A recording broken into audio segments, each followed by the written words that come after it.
Joining me right now is Congressman Mac Thornberry, a Republican from Texas, who is the chairman of the House Armed Services Committee. Mr. Chairman, good to have you on the program. Thanks so much for joining us. Thanks for having me. Your reaction to what we just heard from Mr. Mattis?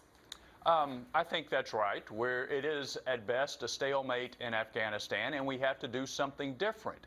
I think what a lot of people may have forgotten is that President Obama put artificial troop caps on how many folks we could have in Afghanistan.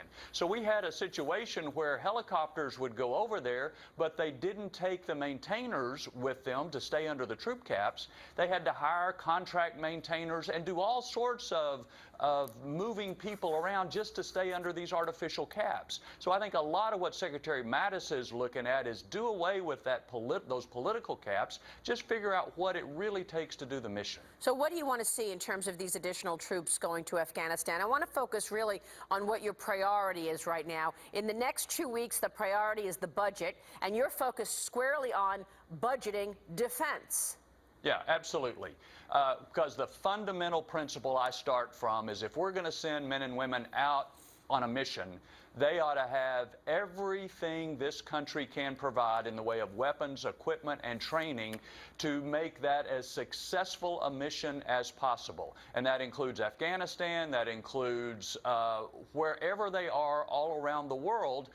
It is our job to fully support them. Unfortunately, we've cut defense spending about 20% during the last Obama years, and so we don't have the best equipment, the best training. We've got to turn that around, and this is the opportunity to do it. We've been talking for a long time about the oldest Navy in several decades, the oldest fleet there, the oldest Army also in several decades.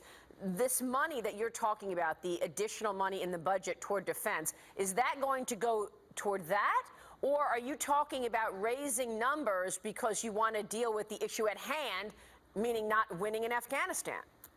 Well, it is true that putting some more people in Afghanistan will have some cost.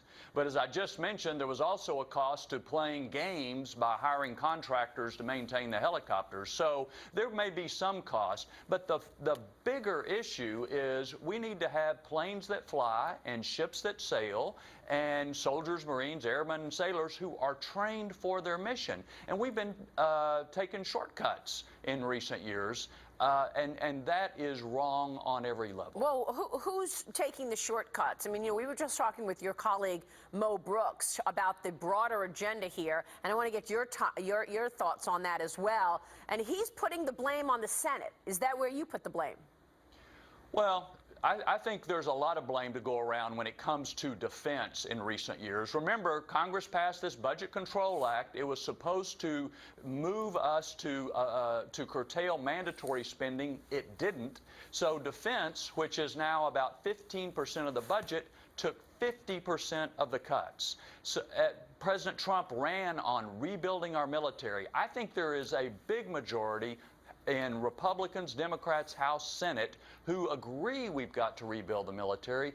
This is the opportunity to do that. And I think this is one part of the agenda we can really come together on. All right, so you can come together on that part of the agenda. What about the rest of the agenda, Congressman? Where are you on tax cuts and health care? When we just finished that conversation with Mo Brooks, he did not sound optimistic. You've got heavy, a big agenda on docket here, and it's July almost. Are you going to be able to get this done? Well, I think so. Obviously, you're not going to get Democrats to support repealing and replacing Obamacare. So Republicans are going to have to come together and put aside individual differences, but we ran on that. So I think we have to. On tax reform, there is a lot of agreement. Nobody thinks it's smart for us to have the highest corporate tax rate in the world. It hurts our economy. So I can't tell you at the end of the day how broad and deep the tax reform will be, but I'm pretty optimistic that anybody who's focused on our economy, job creation, rising incomes, doing the right thing for American workers will support some sort of tax reform. All right, we will be watching. Sir, thanks so much for joining us this morning. We appreciate your time.